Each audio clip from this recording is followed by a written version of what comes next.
అరటికాయ పులుసు తయారీ విధానం. ముందుగా ఒక ఆనియన్, ఒక టమాటా, పచ్చిమిర్చి కట్ చేసుకోవాలి. అలాగే 2 అరటికాయలు కట్ చేసుకోవాలి.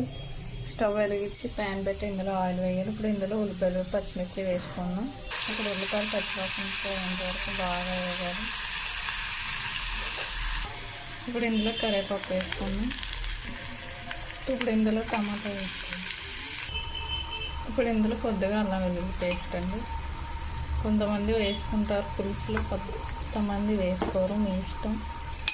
ఒకవేళ వేసుకోవాలనుకుంటే వేసుకోండి. అల్లం వెల్లుల్లి పేస్ట్ పచ్చివాసన పోయేంత వరకు బాగా వేయాలి.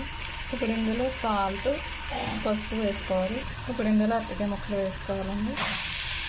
ఇప్పుడు ఇందులో కారం వేసుకున్నాం. ఇప్పుడు ఇందులో వాటర్ వేసుకోవాలి. ఇప్పుడు ఇందులో చింతపండు పులుసు వేసుకున్నాం.